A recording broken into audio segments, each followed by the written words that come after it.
Somos Iglesia Cristiana El Almendro. Fe, oración y servicio. Hola, buenas noches, familia El Almendro, deseando que para todos y cada uno de ustedes sea una noche grande, ricas y abundantes bendiciones. Recordemos que estamos en el estudio del reino de los cielos es semejante a, o parecido a, o será parecido, como, o será semejante, como vamos a tratar en esta parábola, la parábola de las 10 vírgenes, como está en la Reina Valera, pero en realidad esta parábola habla de las 10 jóvenes del cortejo, ¿sí? Y vamos a hablar, el punto principal de todo esto es mostrar el libre albedrío a través de esta parábola. Entonces vamos a hablar un poco de libre albedrío, que hay muchas preguntas. De hecho, la semana antepasada, perdón, había una chica que me hizo aquí la pregunta en medio de la predicación acerca del libre albedrío. Esto cuando estaba hablando acerca de la predestinación, ¿sí? Y de la elección. Entonces, yo quiero hacer esto de una manera en la que usted pueda entender los dos puntos de vista acerca del libre albedrío, ¿listo? Y que esto de pronto usted lo lleve a tomar una decisión, porque finalmente el propósito del evangelio es que usted se incline hacia la fe, ¿sí? Que usted se incline hacia lo que verdaderamente quiere Dios. Ahora sí, obviamente, pues estos son temas como muy controversiales, ¿no? ¿Por qué? Porque hay muchos tipos digámoslo de la siguiente manera, tipos de pensamientos. Y no está mal el pensamiento, lo que pasa es que, como lo vamos a ver a continuación, el pensamiento viene con una intención y sobre todo con la intención que nace de nuestra propia conveniencia, como sucede también con el libre albedrío. Entonces, vamos a leer la escritura en Mateo capítulo 25, en donde aparece un título que es Parábola de las 10 vírgenes. Entonces el reino de los cielos será semejante a 10 vírgenes que tomando sus lámparas salieron a recibir al esposo, 5 de ellas prudentes y 5 insensatas. Las insensatas tomaron sus lámparas, no tomaron consigo aceite, mas las prudentes tomaron el aceite en sus vasijas juntamente con sus lámparas. Y tardándose el esposo, cabecearon todas y se durmieron. Y a la medianoche se oyó un clamor: aquí viene el esposo, salid a recibirle. Entonces todas aquellas vírgenes se levantaron y arreglaron sus lámparas. Las insensatas dijeron a las prudentes: danos de vuestro aceite, porque nuestras lámparas se apagan. Mas las prudentes respondieron diciendo: ¿para qué no? Mas las prudentes respondieron diciendo: para que no nos falte a nosotras y a vosotras, y más bien a los que venden y comprar para vosotras mismas. Pero mientras ellas iban a comprar, vino el esposo, y las que estaban preparadas entraron con él a las bodas, y se cerró la puerta. Después vinieron también las otras vírgenes diciendo: Señor, Señor, ábrenos. Mas él respondiendo dijo: de cierto os digo que no os conozco. Velad pues, porque no sabéis el día ni la hora en el que el Hijo del Hombre ha de venir. Este texto, usted va a decir: ¿cómo me va a poder hablar este texto acerca del libre albedrío? Pues lo más obvio que de pronto se nos ocurriría, por ejemplo, en un tema como estos, es simple hablar del juicio de Dios, ¿no? Cuando Él venga a su santa gloria, entonces muchos toman este texto y simplemente hablan del juicio divino, ¿no? En donde Él va a venir en su gloria, y obviamente aquella persona que tenga el aceite y que ese aceite sirva para prender esa llama de la lámpara, aquella persona pues va a ser salvada, ¿cierto? Y obviamente pues todo esto tiene una mano de símbolos, tiene muchos símbolos alrededor, ¿no? El aceite, el fuego, el hecho de que sean doncellas, que en este caso son vírgenes, el hecho de que estén esperando al esposo, el hecho de que el esposo se demore para llegar al cortejo, y el hecho de que hayan algunos que obviamente no puedan entrar a tener esta boda con su esposo, ¿cierto?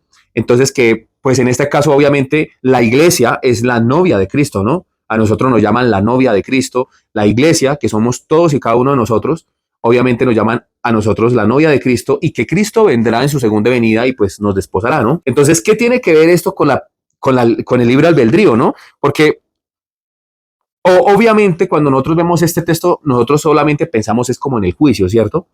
Pero no nos ponemos a pensar de que este texto tiene una profundidad, y esa profundidad es de pronto desconocida porque no conocemos el cortejo de bodas en el antiguo Israel, ¿sí? Entonces les voy a contextualizar un poquito. Después de que joven ve a la chica de lejos en el pozo, o de pronto los padres de familia decidieron casar a esos dos muchachos, lo primero que hace la pareja es tener un tiempo de cortejo, ¿sí? Entonces, en el cortejo, mientras está el cortejo y todo eso, hay que pagar algo que se llama la dote. La dote es que los padres del novio pagan, ¿sí? Pagan un dinero, unas ovejas, pagan algún precio para que la chica venga y haga parte de la familia del novio. Entonces, obviamente esto también tiene un simbolismo muy bonito porque está hablando también del evangelio, ¿no? Cristo pagó por nosotros. ¿Para qué? Para que nosotros pudiéramos desposarnos con él. Entonces, obviamente, cuando nosotros vemos esto, nos vamos a dar cuenta de que estos textos tienen una simbología tremenda. Lo segundo que hay que tener en cuenta es el tiempo de la preparación. Ahora, no es como los matrimonios de aquí, los latinos o muchos los matrimonios de hecho actuales, en donde el esposo espera a la esposa. Para los judíos es al revés. De hecho, para muchas culturas, la esposa espera al esposo. Entonces, esto es al revés. Entonces, cuando yo hace poco me casé, obviamente estaba dentro de la iglesia esperando a mi esposa. Para los judíos es al revés. La esposa tiene que esperar al esposo, ¿sí? Entonces, a uno le parece más coherente y cuerdo de que el esposo espere a la esposa, ¿no? Y de hecho, así funciona la iglesia en la actualidad. Que todos estamos, la iglesia ahora está esperando ¿a quién? Al esposo, ¿cierto? Entonces, obviamente, esto es un tema que para algunos raya, ¿no? Porque, por ejemplo, lo más duro es que habían otras jovencitas que estaban esperando desposarse con este joven, ¿cierto? O con este señor, y pues por causa de un traspiés o de algo que está diciendo aquí la escritura, de insensatez, pues ellas no llegaron a tener esta boda con el esposo. Entonces, para hablar del libre albedrío tenemos que mirar por qué las esposas y por qué estas jóvenes no tuvieron en consideración preparar el aceite. ¿Por qué? Porque para el antiguo Israel, siguiendo con la contextualización, era importante que las mujeres estuvieran preparadas para la llegada del esposo. Entonces, ¿por qué? Porque si anochecía, el esposo llegó tarde, puede ser posiblemente de que estaban negociando un masladote, o sea, el precio. Eso se hacía en el antiguo Israel comúnmente. Cuando el esposo iba llegando al lugar en donde estaba su esposa, a veces había una renegociación, en donde pues obviamente extraían al esposo, entonces habían también un tema de preparativos, todo este tipo de cosas, pero el conducto general era que la esposa esperaba al esposo. Entonces, esto era algo decisivo para las mujeres en el antiguo Israel. La familia era el inicio no solamente de una nueva vida, porque ya dejaban de ellas de pertenecer a una familia y se tenían que vincularse a ser parte de un núcleo diferente al que ellas tenían. ¿Por qué? Porque obviamente el esposo le pagó a la familia, le dio una dote, un precio, para que, o sea, prácticamente la vendió para que ahora hiciera parte de la nueva familia. Entonces, esto era importantísimo. ¿Por qué era importantísimo? Porque para el antiguo Israel, la esposa tenía un sentido de pertenencia en su hogar y familiar que obviamente ella tenía que conservar. Entonces, la esposa tenía que prepararse. Y una de las cosas que tenía que hacer, recordemos que antiguamente no había luz, ¿no? Entonces, era alistar sus lámparas para que el esposo le mostrara el camino.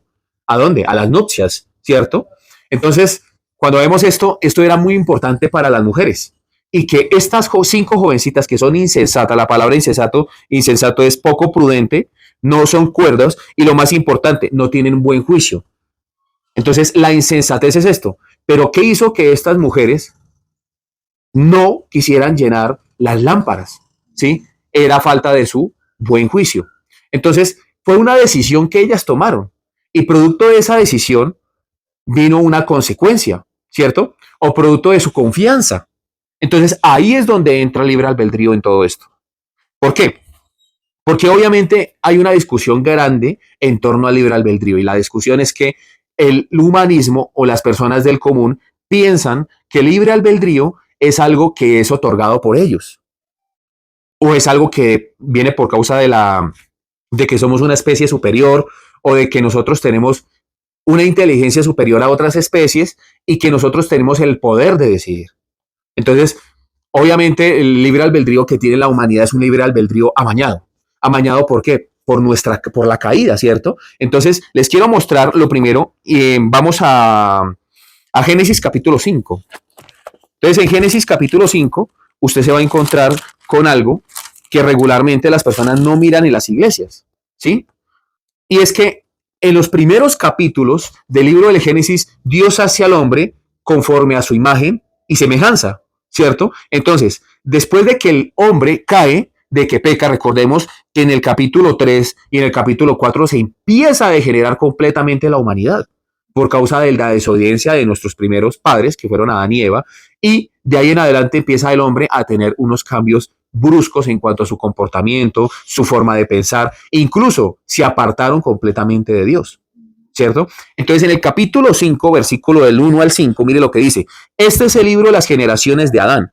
El día en que creó Dios al hombre, a semejanza de Dios lo hizo. Entonces aquí dice, empieza a decir lo que pasó al inicio de la creación. Dios creó al hombre a imagen de él y a semejanza de él, ¿cierto? En el versículo dice, varón y hembra los creó. O sea, no solamente hizo al hombre y a la mujer de conforme a su imagen y semejanza, o sea, no solamente hizo al hombre, sino también hizo a la mujer, es lo que trato de decir.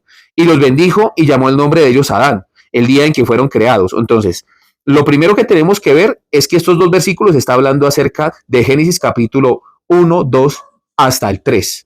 ¿Listo? Antes de la caída. En el versículo 3 dice, y vivió Adán 130 años y engendró un hijo a su semejanza, conforme a su imagen, y llamó su nombre Set. Y fueron los días de Adán después que engendró a Set 800 años y engendró hijos e hijas. Y fueron los días que vivió Adán 930 años y murió. Obviamente acá hay un problema serio. ¿Por qué?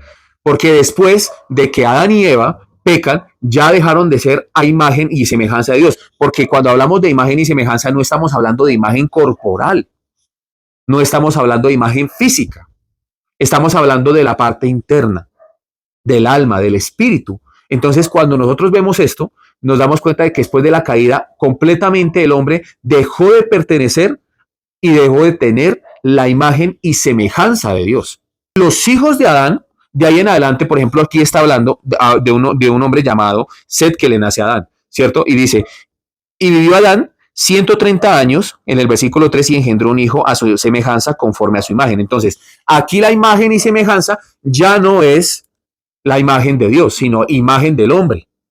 Porque entonces diríamos de ahí en adelante que toda la imagen y semejanza es producto de Dios. Y no, después de la caída hace que el hombre pierda completamente la naturaleza que Dios le había dado. Cuando nosotros vemos esto y empezamos a hablar de libre albedrío, cuando nosotros, antes de conocer de Dios, nosotros estábamos en nuestros delitos y en nuestros pecados. Y esto nos hizo a nosotros apartarnos. Vamos a Romanos capítulo 8, versículo 5. Dice, porque los que son de la carne piensan en las cosas de la carne, pero los que son del espíritu en las cosas del espíritu. Porque el ocuparse de la carne es muerte, pero el ocuparse del espíritu es vida y paz. Por cuanto los designios de la carne son enemistad contra Dios, porque no se sujetan a la ley de Dios ni tampoco pueden. Mire lo que dice acá, ni tampoco pueden. ¿Sí? Ya les voy a explicar aquí qué sucede. Y los que viven según la carne no pueden agradar a Dios. ¿Qué pasa con los que viven según la carne? No pueden ni se les da la posibilidad de poder agradar a Dios. Mas vosotros no vivís según la carne, sino según el Espíritu, si es que el Espíritu de Dios mora en vosotros, y si alguno no tiene el Espíritu de Cristo, no es de él. Pero si Cristo está en vosotros, el cuerpo en verdad está muerto a causa del pecado, mas el Espíritu vive a causa de la justicia. Y si el Espíritu de aquel que levantó de los muertos a Jesús mora en vosotros, el que levantó de los muertos a Cristo Jesús vivificará también vuestros cuerpos mortales por su Espíritu que mora en vosotros. Así que, hermanos, deudores somos, no a la carne, para que vivamos conforme a la carne, porque si vivís conforme a la carne, moriréis. Mas si por el Espíritu hacéis morir las obras de la carne, viviréis.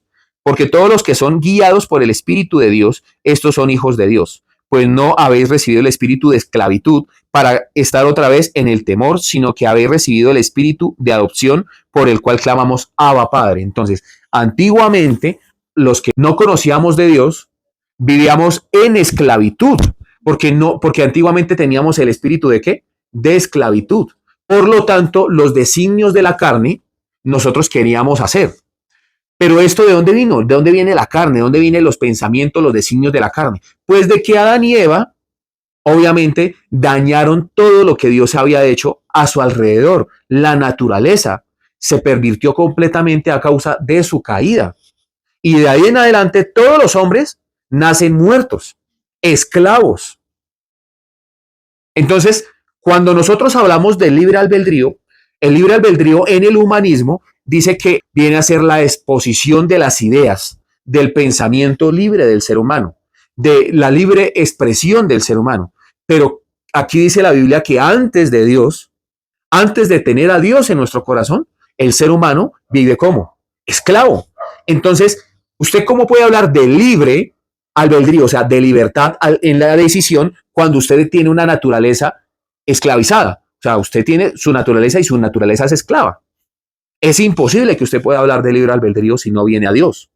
Cuando usted viene a Dios, ya Dios le da la facultad, la libertad para escoger, que fue lo que él permitió en el jardín del Edén. Le dijo, de todo árbol plantado ustedes pueden comer menos de este árbol. Entonces, todo me es lícito. O sea, usted puede hacer de todo, mas no todo le conviene. O sea, no le conviene el árbol de la ciencia del bien y el mal. Entonces, cuando Cristo viene a la vida, nos llama a nosotros a libertad. Sencillo. Pero una persona sin Dios no puede tener libre albedrío porque no tiene libertad. No puede decidir. O sea, me refiero a que no tiene libertad en Dios. No tiene la capacidad que Dios le dio en el Edén. Aún así, cuenta con una capacidad de tomar decisiones. Entonces, tiene una forma de poder expresar sus normas, sus ideas, pero a su conveniencia. Esto en el humanismo se llama libre albedrío también.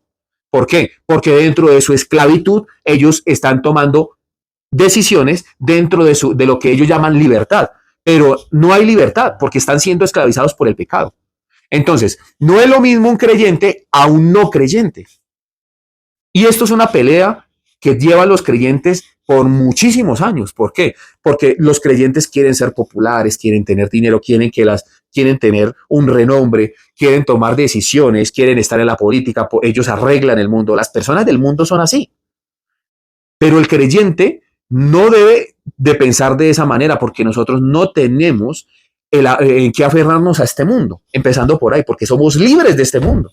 Antiguamente dice la escritura que nosotros estábamos bajo la potestad del príncipe de este mundo, el que mora en el aire, dice la escritura. Entonces, antiguamente nosotros andábamos tomando decisiones conforme a qué? Al príncipe de la potestad de este mundo, o sea, Satanás. Dios, a través de Jesucristo, nos llamó a libertad y a vida eterna. Entonces, nos devuelve nuevamente la imagen y la semejanza que perdieron Adán y Eva. Cuando tengo la imagen y semejanza, tengo el libre albedrío para tomar decisiones. Pero libre albedrío que Dios nos da. Entonces, me decía también esta chica, o sea, podemos pecar con libertad, podemos hacer lo que se nos dé la regalada gana, sí, lo pueden hacer, pero como dijo el apóstol Pablo, todo me es lícito, mas no todo me conviene. Usted va a tener un castigo por causa de la decisión que usted tome. Entonces, por ejemplo, les voy a poner un ejemplo, Adán y Eva. Adán y Eva tenían un libre albedrío, ¿sí o no? Y en ese libre albedrío Dios les dijo, multiplicaos y fructificar. O sea, yo los traje aquí para bendecirlos, ¿cierto? Los voy a poner a guardar esto. Ustedes van a ser los administradores de esto. Solamente no me vayan a comer ese árbol. Solamente no toquen ese árbol. Dios nuevamente le da la oportunidad al creyente de tomar la decisión de si toca o no toca ese árbol. Dentro de la libertad que Dios nos da. Como creyentes ahora. Entonces, si usted, digamos, usted conoce de Dios, entrega su corazón y usted empieza a quebrantar la norma, ¿qué va a suceder? Pues obviamente va a entrar en algo que se llama condenación. ¿Sí? ¿Y qué es eso? Que le queda a uno una horrenda expectación de juicio y de muerte. Dice, ¿qué pues pecaremos deliberadamente para que sobreabunde la gracia? De ninguna manera, porque si pecáramos deliberadamente nos queda una horrenda expectación de juicio y de muerte. ¿Qué pasa? ¿Qué le quedó a Adán y Eva después de que tomaron del fruto? Después de que lo comieron. Les quedó la horrenda expectación de juicio y de muerte. Entonces, ¿qué sucede? Que usted empieza a alejar su corazón de Dios.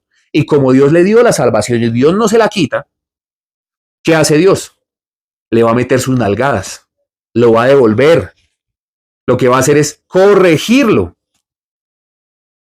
Entonces, obviamente, cuando hablamos de la gracia, hay muchos que toman la gracia como la oportunidad para pecar. Pero es que el creyente está llamado a una nueva naturaleza. Y esa nueva naturaleza es la que Dios le entregó a Adán y Eva desde un inicio. Y es más, ahora nosotros, Dios, siendo conscientes de nuestra debilidad, porque no fue lo mismo que sucedió con Adán y Eva, ahora Dios nos da a nosotros un privilegio, ¿sí? Y el privilegio es que Dios nos va a enseñar la norma en nuestra mente y la pondrá en nuestro corazón. Además, que también el Espíritu de Dios, el mismo que se movía en el jardín del Edén, el mismo que Dios, que el mismo en el que Dios se manifestaba en el jardín del Edén, que se movía con Adán y Eva, que le daba las órdenes a ellos, es el mismo Espíritu que tenemos usted y yo. Solamente que ahora vive en nosotros a través del sacrificio de Jesucristo. Entonces, la libertad en Dios no es condicional. Dios le da a usted la libertad, pero si usted se equivoca, va a recibir la corrección. No lo va a corregir el pastor. Simple y sencillamente, el pastor es un guía. Entonces, cuando vemos lo que hacen las 5 jóvenes insensatas, notamos algo. Dice, el reino de los cielos será, o sea, tiempo futuro, no tiempo presente, ¿cierto? Entonces, el reino de los cielos será. ¿Cómo será? Entonces, ahí es donde está la cuestión. El reino de los cielos será, o sea, ¿después de qué? Del sacrificio, obviamente, ¿sí? Después de que nosotros tenemos el sacrificio de nuestro Señor Jesucristo, su resurrección, y tenemos al Espíritu de Dios, ahora nosotros tomamos decisiones. Entonces, lo importante aquí es que el esposo pagó la dote por todas las 10 muchachas, ¿cierto? Lo que tenían que hacer las vírgenes, ¿qué era? Esperar y prepararse, ¿cierto? Pero 5 de ellas insensatas, ¿sí? Faltas de buen juicio. ¿Y por qué resalto la palabra buen juicio? Porque cuando usted está con Dios, tiene un juicio diferente a cuando está sin Dios, ¿sí? Entonces la insensatez es no tomar en cuenta a Dios, no tomar en cuenta al esposo. Por lo tanto, simplemente se conformaron con llevar el mediano aceite que había en las lámparas. Cuando el esposo las llamó, no tenían aceite. Y es más, trataron de que las que llevaban la provisión les dieran el aceite y ya dijeron, no va a alcanzar. No va a alcanzar, ¿por qué? Porque Dios al ser humano, al creyente, que nace de nuevo, le da la provisión para que llegue delante de él. Entonces hay una decisión, pero esa decisión, le voy a mostrar cuál es mi trabajo acá. Mi trabajo como pastor está en el versículo 6. En el versículo 6 dice, y a la medianoche se oyó un clamor. Aquí viene el esposo, salid a recibirle. Yo no tengo otro trabajo.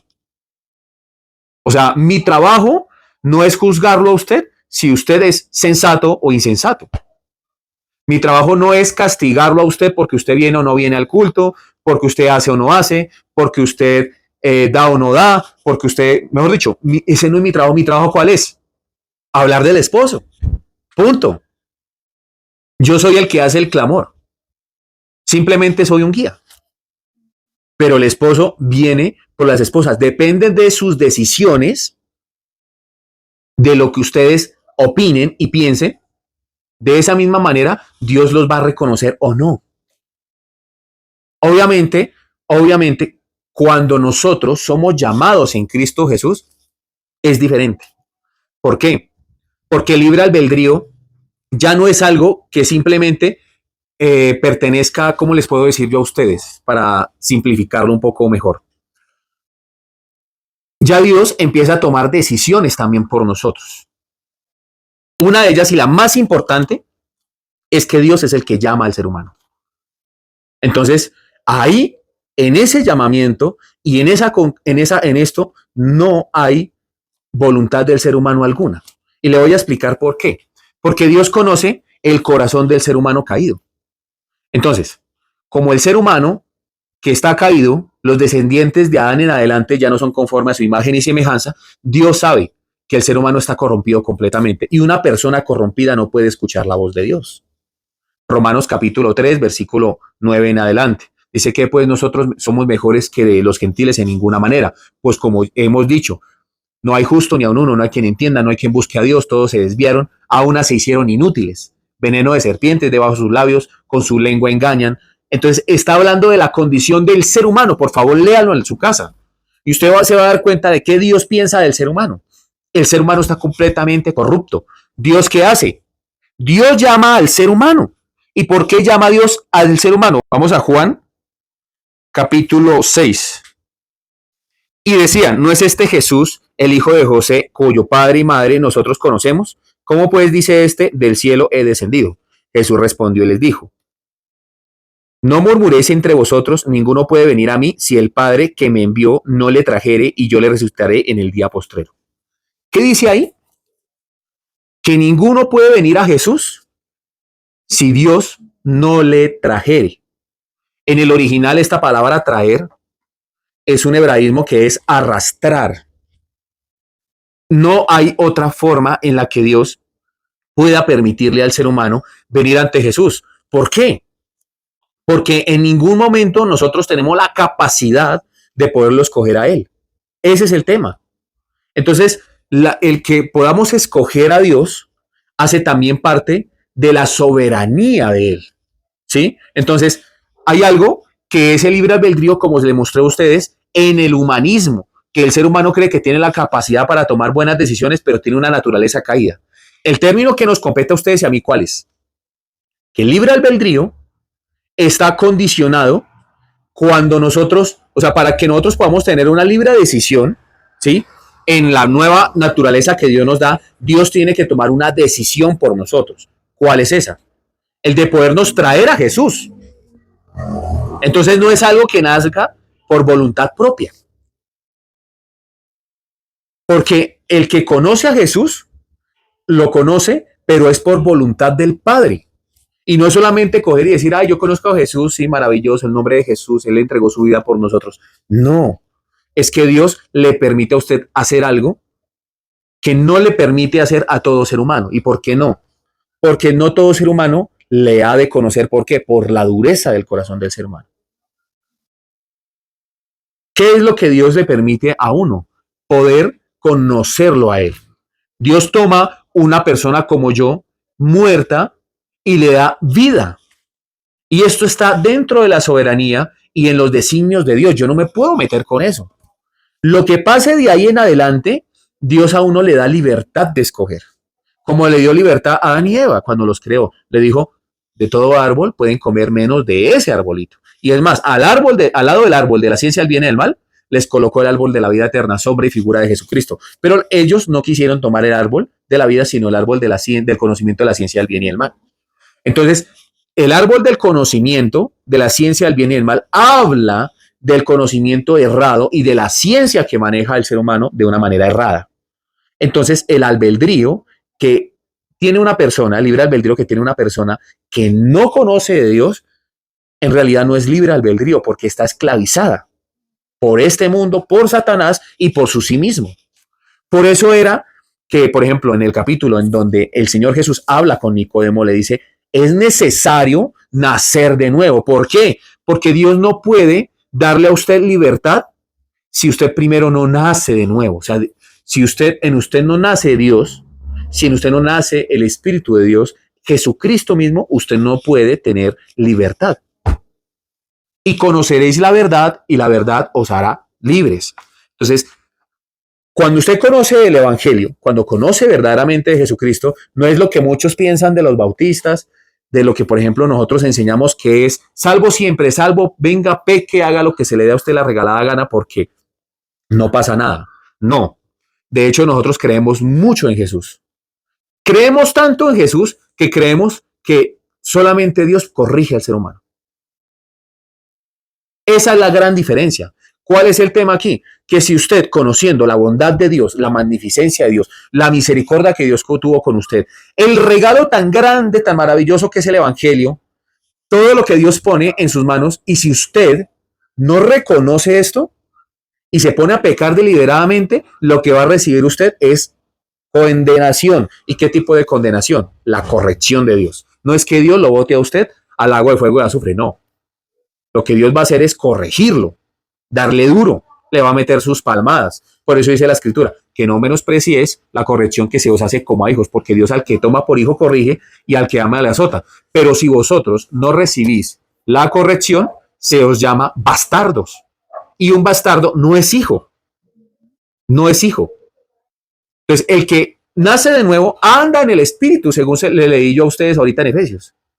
Anda en el espíritu. Pero el que no conoce de Dios no anda en el espíritu. ¿Anda qué? En la carne. Por lo tanto, esclavo de la carne es. Esclavo. Y cuando una persona es esclava, dígame una cosa, cuando una persona es esclava, ¿puede tomar decisiones? No. Le voy a poner un ejemplo práctico. ¿Sí? Tengo un chulo, podemos hablar, ¿cómo se llaman en realidad esos animales carroñeros? Tengo una paloma y al lado tengo un buitre. Muy bien, amor, sí. Entonces, tengo una paloma y al lado tengo un buitre. Entonces, yo le voy a colocar al buitre semillas y le voy a colocar al lado carroña. Y a la paloma le voy a poner semillas y le voy a poner carroña. Yo quiero que la paloma, ¿cierto?, consuma carroña y yo quiero que el buitre consuma semillas. Lo primero que yo tendría que hacer es cambiarles a ellos la naturaleza y convertir en buitre, no sé si la palabra sea correcta, sino embuitrizar a la paloma, para que la paloma tiene una naturaleza, el cuervo también tiene otra. Entonces, usted le puede poner eso a la paloma, pero la paloma va a comer semillas y el cuervo va a comer ¿qué? El chulo, el cuervo, el gavilán va a comer carroña y de hecho se come la paloma.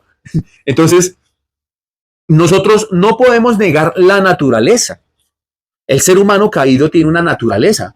Para que yo pueda tomar decisiones buenas, para que yo pueda tomar sanas decisiones, necesito cambiar mi naturaleza.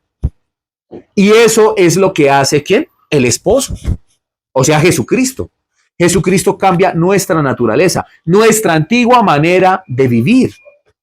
Cuando usted empieza a ver esto, usted dice, claro, o sea, la intención de Dios, obviamente, o sea, es que nosotros le conozcamos a Él, ¿cierto? El reconocerle a Él hace parte de lo que verdaderamente Dios quiere como primer acto de su soberanía, ¿no? Traernos a Él y que de ahí en adelante nosotros recuperemos esa naturaleza caída que perdieron ¿quién? Nuestros primeros antepasados, ¿no? Vamos a Juan, allá adelante, Juan capítulo 15, versículo 16. Dice, no me elegiste vosotros a mí, sino que yo os elegí a vosotros y os he puesto para que vayáis y llevéis fruto y vuestro fruto permanezca, para que todo lo que pidieres al Padre en mi nombre, Él os lo dé. Note una semejanza con lo que está sucediendo en Génesis capítulo 2, Génesis capítulo 1 y 2, en los dos relatos, en donde el mandamiento de Dios era multiplicar y fructificar. Entonces Él está diciendo, dice, no me escogiste vosotros a mí, sino que yo los escogí a ustedes para que llevéis mucho fruto. Les quiere devolver la naturaleza, lo que perdieron Adán y Eva, porque recuerden que producto de la caída viene la maldición de la tierra. Espinos y cardos te producirá la tierra y comerás el pan con el sudor de tu frente. No solamente eso, sino que a la mujer le dice, parirás con dolor. Entonces él dice, yo los escogí a ustedes para que lo que le pidan al Padre en mi nombre, el Padre lo dé. Y para que ustedes recuperen la naturaleza que tenían antes de la caída. Esto es maravilloso. Vamos a volver a la parábola. Cuando nosotros vemos esto, nos parece magnífico lo que hizo Jesucristo por nosotros en la cruz, ¿no? Que Él, despojándose de ser Dios mismo, de tener riquezas, de tenerlo todo, y se entregó por nosotros. Dígame una cosa, una persona que entiende este sacrificio, ¿va a tomar el evangelio como una burla y no va a tomar a Dios en serio? No. Lo primero que va a hacer es reconocer a Dios. Pero si a usted le cuesta seguir a Dios, si a usted le cuesta dar, si a usted le cuesta someterse, servir a Dios, si a usted le cuesta todo ese tipo de cosas, usted no ha nacido de nuevo. Tiene aún su naturaleza antigua. Yo creo que más de uno se va a molestar con lo que le estoy diciendo a continuación. Pero es que no se hace a la manera suya. No se hace en las condiciones suyas porque sus condiciones son caídas. Su decisión está motivada por su interés. Eso es lo que sucede. Cuando usted viene al Evangelio, usted recibe una condición completamente distinta, en donde Dios le da libertad. en donde Dios ya no le impone, en donde simplemente, sencillamente le dice a Dios, todo le es lícito, pero no todo le conviene, amigo. Usted puede hacer de todo, pero pilas, que por sobre todas estas cosas, Dios te va a juzgar, te va a corregir. Y es que, obviamente, hablamos de juicio y solamente creemos que el juicio es el juicio eterno. No, el juicio también está acá y Dios te puede corregir. Entonces, no se pierde la salvación, porque primero no fue decisión de usted el venir a Cristo. ¿Fue decisión de quién? Del Padre. Y el Padre no se equivoca. El Padre no se equivoca. Y obviamente Él lo que quiere es cambiar la antigua naturaleza que usted tenía. Entonces esta parábola de las 10 vírgenes le muestra a 5 sensatas que ¿qué hicieron? Se proveyeron de qué? De aceite. Tomaron la decisión, pero estas estaban puestas, estaban pendientes de que su decisión les daría la provisión para qué? Para encontrarse con el esposo, ¿cierto? El aceite es sombra y figura del Espíritu de Dios. Entonces, ¿qué hacían estas jóvenes? Si los pasáramos a este contexto, ¿no? Al contexto de nosotros, pues fueron mujeres que se sometieron al Espíritu de Dios, a la palabra, al designio de Dios. Las otras 5 jóvenes, pues no se proveyeron. Creyeron que simplemente con tener un poquito de aceite en las lámparas, o sea, con llamarse cristianas o con medianamente tener algún tipo de conocimiento, creyeron que eso les iba a alcanzar. No conocieron al esposo. ¿Por qué no conocieron al esposo? Porque no era su prioridad. Entonces, las necias carecen de buen juicio. Las sensatas tienen un juicio correcto. ¿Por qué? Porque midieron la trayectoria de aquí hasta donde estaba el esposo. Y dijeron, necesitamos esta provisión. ¿Cuál es la provisión del creyente? ¿Cuál es la provisión? La palabra. Este libro es la provisión. ¿Mm? La predicación de la palabra. Que usted escuche, que esté atento a lo que yo estoy haciendo también. ¿Por qué? Porque mi trabajo es decir, el esposo viene. Preparen sus lámparas. ¿Sí? Entonces la gente conmigo se molesta, porque yo les digo, lean la Biblia, estudien, ¿sí? Motívesen. Mire, yo tengo muchos casos, aquí no puedo decir que tenga muchísimos, ¿no? Pero sí tengo algunos casos en donde, mire, yo sé que hay muchas personas que se incomodan porque yo les digo, leyeron la Biblia. Mira, a veces yo toco temas muy fuertes bíblicamente, o sea, temas que definitivamente necesita entenderlo una persona que medianamente ha estudiado la Biblia. Y de hecho tengo personas nuevas, ¿sí? Que no han conocido ni siquiera bien del Evangelio. Pero dígame una cosa, tengo que yo volver a los rudimentos primeros, tengo que escribirles todo con plastilina y coger y dibujarles en el cielo que tienen que leer la Biblia y que tienen que ser disciplinados con eso. Yo no puedo hacer eso, yo no puedo convencer a nadie. El único que puede hacer eso, ¿quién es? Dios. Mi trabajo es decirles a ellos, darles el mensaje. Si no entiende, hay que aplicarse, hay que estudiar. Pero se molestan conmigo porque no entienden. O se molestan conmigo porque, mire, se molestan conmigo por el horario, se molestan conmigo por miles de cosas. De verdad, es que uno, estando en esta posición, se molestan conmigo porque les exijo, porque les digo una cosa, porque no les accedo a otras. Pero hombre, mi trabajo no es ese. Mi trabajo simplemente es decir, el esposo viene. Prepárense. Prendan sus lámparas. Y usted está esperando que en determinado momento yo le dé de mi aceite. O que otro hermano o otra hermana le dé el aceite. No va a ser. No va a ser. Porque el Espíritu de Dios es algo personal. Por eso las vírgenes sensatas le dijeron a las insensatas, no nos va a alcanzar. Vayan y compren. ¿Quién puede comprar el favor de Dios? ¿Quién puede comprar al Espíritu de Dios? ¿Mm? Ellas fueron, yo imagino que trataron de regatear o algo. Lo cierto fue que llegaron a la puerta y el marido no les abrió. Y les dijo, yo a ustedes no las conozco. No las conozco. Porque lo que hizo el que pregonó, el marido viene, es mi trabajo. Su trabajo es someterse a Dios. No someterse a lo que yo diga, a la palabra. Usted se puede molestar conmigo. Está bien. Écheme la culpa. Está bien. Pero cuando llegue el tiempo final, lo primero es que, obviamente, yo no voy a tener culpa alguna. Usted puede decir que yo soy muy duro en mi forma de pensar, en mi forma de expresar, pero es que el evangelio actual es una payasada completa de la mayoría de iglesias, de hecho de las más grandes. ¿Por qué? Porque es un evangelio basado en decirle a esas jovencitas que no se proveyeron de aceite, "Ay, pero qué irresponsable es el esposo". Ay, no, es que el esposo debería haber traído el aceite. No, es que el esposo, o sea, es Jesucristo. Uy, pero la palabra dice que Dios no hace excepción de personas, ese no es Dios. Sí, es imposible que ese sea Dios. Uy, no, qué Dios tan horrible este. ¿Sí? Hay otros que dicen, ay, pero ¿cómo así Dios? O sea, fue un traspiés, fue algo pequeñito. O sea, ¿cómo no les va a permitir la entrada? Es que Dios es injusto. Esos son los razonamientos del mundo. Pero la razón de Dios es sencilla. Yo a usted le di lo mejor. Le entregué a mi hijo. Corresponda de la misma manera. Tómeme en serio. Ese es el mensaje de Dios. La necesidad de tomarlo en serio. Esa es la necesidad. Y la necesidad es suya, no de Dios. Entonces, obviamente a mí me da hasta escalofríos pensar en esto, pero el esposo no titubeó. Él pagó la dote por las 10, pero solamente 5 la aceptaron. ¿Cierto? El Espíritu Santo es las arras que sellan el pacto. Si usted no lleva el aceite, mi amigo, el Espíritu Santo es la palabra de Dios.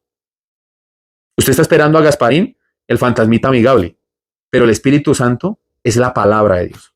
Si usted no se provee de palabra, mi querido amigo, mire, usted se puede molestar conmigo, puede decir lo que quiera, pero el problema va a ser suyo. Y usted tiene la capacidad, si Dios se la dio, digamos que usted es un hijo de Él, pero usted no quiere leer la escritura. La necesidad la va a tener. No se preocupe. Dios es especialista en coger y como las mamás le hacían a uno cuando uno se portaba mal, cuando uno era chiquito. Le cogían y le medían a uno la cuerda con un pellizco. Y uno o se porta bien, ¿cierto? O lo hacían con la sola mirada, ¿no? Entonces, el problema es caer en manos de un Dios vivo. ¿Sí me hago entender? O sea, usted dice, eso me sonó a amenaza. Eso me sonó de que si yo no le obedezco a usted o no le obedezco a Dios, Dios me va a tratar de una manera horrible. Mire, suénele como quiera. Pero eso está escrito acá. Si a usted no le parece, tema suyo. Pero su buen pellizco se lo va a ganar. Su buena nalgada se la va a ganar. Su reprensión se la va a ganar. Entonces, mire, hoy conocí a un joven y me dijo que era una de las iglesias más grandes de aquí de Bogotá. Y el pastor de esa iglesia es muy reconocido, pero es reconocido porque es un pastor de la prosperidad. Todo lo convierte en dinero, hasta las almas. Entonces, él me decía que iba con su novia y que con la novia pues tenían un plan chévere. Iban los fines de semana, que era un plan bacano, así chévere, cool. Y lo gracioso de todo esto es que yo le pregunté, ¿usted es salvo? La persona no me supo responder, no sabía qué decirme. Entonces me empezó a argumentar, a excusarse, a decir una cosa, a decir otra, que no le mete el tema a esto, que en la religiosidad, que ta, ta, ta, ta, ta, ta.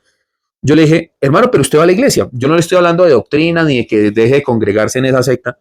Le hice una pregunta, ¿es salvo o no es salvo? Me dijo, no sé, no creo. Le dije, entonces, ¿para qué va a la iglesia? Es como ir al hospital teniendo usted una enfermedad y no ir por la enfermedad, sino ir a que una enfermera le dé una paleta, una chupeta. Usted va para ser sano, para que lo operen, para que lo cuiden, para que miren a ver qué van a hacer con su vida, pues sí o no, para que le den la cura. Pero van a las iglesias para que la enfermera les dé una chupeta y los devuelva. O sea, esto es increíble. Ese joven me dijo, a mí nunca me había dicho algo, alguien así. Nadie me había hecho esa pregunta, ¿sí? Y es una pregunta que yo quiero que se la haga a usted. mi amigo que me ve al otro lado. No se moleste conmigo. Incluso los más mañosos son los que han asistido a una iglesia. ¿Por qué? Porque en su gran mayoría han asistido a sectas. Entonces les digo que las cosas no son conforme al pensamiento de ellos, que Dios demanda, no yo, comunión, que lo tomen en serio y les parece malo. Se ofenden, se molestan. No, pero si yo esto, no, pero si yo aquello, no, yo soy maravilloso, guapo, precioso, detergente, buena gente, y empiezan ahí y se hacen unas películas en la cabeza, pero es que definitivamente a mí no me tienen que responder. Al que le tienen que responder es a Dios, no a mí. ¿A quién tenían que responderle? Las vírgenes. Le hago yo esa pregunta a usted. Al esposo. Sí, al esposo. ¿Quién pagó la dote por ellas? El esposo. ¿Sí o no? Entonces, cuando el Señor Jesús habla esta parábola, dice, será semejante. Es porque Él entiende que hay gente que va a ser insensata. Pero también entiende que también Él sabe que van a haber gente sensata. Ahora, mire en dónde lo está diciendo. Mire el contexto. ¿Sí? Mire el contexto. Entonces usted tiene una libertad cuando es cristiano, una verdadera libertad. Antes de ser cristiano, usted no me habla a mí de libertad, no me habla a mí de ética, no me habla bien de moralidad ni nada de ese tipo de cosas. Mire, hoy estaba viendo un video en la mañana en donde la comunidad LGTBIQ más y yo no sé qué más, cogieron y crucificaron a una persona haciendo pues una pantomima mostrando el sacrificio de Jesús. Lo que hizo fue que otro homosexual se montó y empezara a bailar table en la cruz. Entonces, lo curioso de todo esto, a mí me molestó eso, la verdad a mí me molesta ese tipo de cosas, que hagan ellos eso. ¿Por qué? Porque a eso le llaman libre albedrío. Pero si uno les dice a ellos algo en contra de ellos, que se van a condenar, que tienen un pecado o algo, de una vez lo censuran a uno. Lo meten a uno preso en países. Pero ellos sí pueden tomar la libertad de bailar table encima de una cruz. Hágame el favor. De burlarse de la palabra. Entonces, así es el mundo. ¿Cómo el mundo le puede llamar a eso libre albedrío? Están esclavizados. Tienen mentes corruptas, dañadas. ¿Cómo pueden decir ellos que eso es correcto? ¿Mm? Hágame el favor. ¿Cómo me puede decir usted a mí que tiene libre albedrío y que ese libre albedrío bueno cuando yo veo un presidente que prefiere acabar con toda una nación por el solo interés económico? ¿Cómo me puede usted hablar del libre albedrío bueno en la humanidad cuando lo que vemos es atracos, bombas? La otra vez cogieron y botaron una granada indiscriminadamente allí en Patio Bonito. ¿Cómo me puede hablar a mí que ese libre albedrío es bueno? El humanismo está completamente confundido. Mire, es tanto que, por ejemplo, antiguamente se podían corregir a los hijos. Antiguamente se les podía dar correa. Corrige al joven con tabla, dice la escritura. O sea, pégale. Pero entonces, usted vaya a toque ahorita a un niño. Le meten a usted hasta cadena perpetua. Mejor dicho, ¿qué no le hacen a usted? Ya no se le puede decir nada. Ya no se les puede decir nada. Estamos en una generación en donde todo el mundo es sensible. Y lo más chistoso de todo esto y lo más paradójico es que los que verdaderamente, el pueblo de Dios, los cristianos son los más mañosos y son los que menos se quieren someter a Dios. Y dicen que tienen libre albedrío. Todo el mundo aboga por el libre albedrío. Entonces, yo le invito a usted que me vea allí al otro lado, que lea esta parábola y se compare con las insensatas, no con las sensatas. Y usted dice, no, pero yo oro, pero una cosa y otra. ¿Está usted seguro? Le hago esa pregunta. Porque las insensatas estaban seguras de que les iba a alcanzar. Las que estaban inseguras, ¿quiénes eran? Las que se proveyeron del aceite. El que esté seguro, mire bien, que no caiga, dice la escritura. ¿Quiénes estaban seguras que les iba a alcanzar? Las insensatas no se proveyeron del aceite, ¿no? ¿Quiénes no estaban seguras? Las sensatas.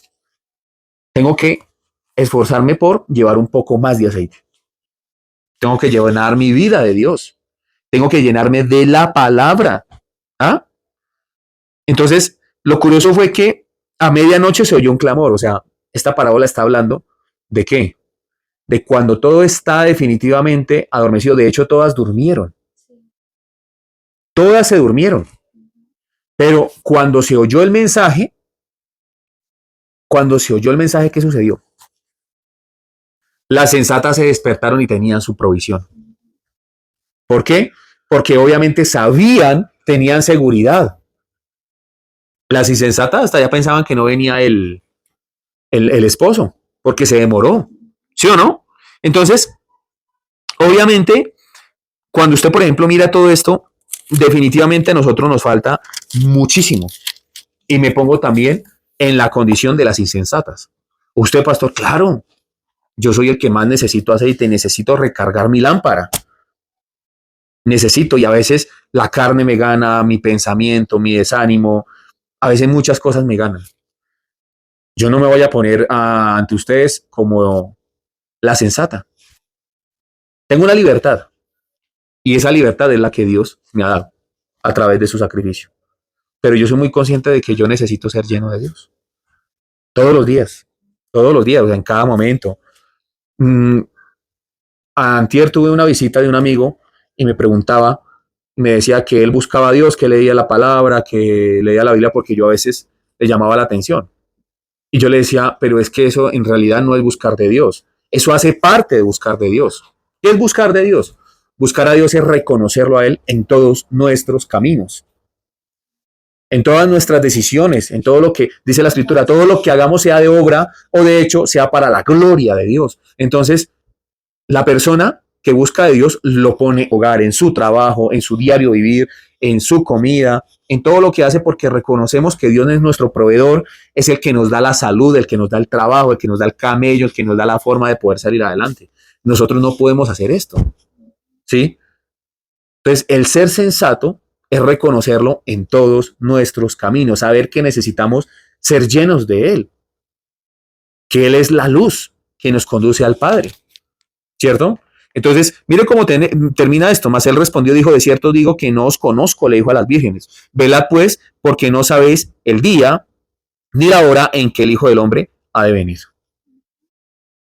Entonces, usted tiene que estar pendiente a la predicación. Tiene que congregarse, tiene que someterse a Dios, amigo. No Dios someterse a usted, es que usted no es nadie. Yo no soy nadie. Hay que entender esto. Es que yo soy muy guapo, poderoso y precioso, y mejor dicho, nos metemos en unos videos y es que Dios me necesita. No, Dios no lo necesita a usted. Dios no me necesita a mí. En realidad, lo que yo tengo es por misericordia, por gracia. O sea, yo me pongo a mirar, aún hasta las enfermedades, yo me pongo a mirar, aún los momentos de escasez, de dificultad, todo esto ha sido por algo bueno. Pero yo no me puedo vanagloriar, pensar que yo soy el centro del universo y que soy la última Coca-Cola del desierto, porque no la soy. Y cuando usted piensa así, Dios lo mira de lejos. ¿Sí? Esas viudas, porque ahora no les llamo viudas porque se quedaron sin esposo. ¿Sí? Y las llamo viudas porque definitivamente para ellas murió el esposo, o sea, definitivamente no las reconoció. ¿Sí? Estas jóvenes del cortejo sencillamente tenían que llevar el aceite, nada más. ¿Sí?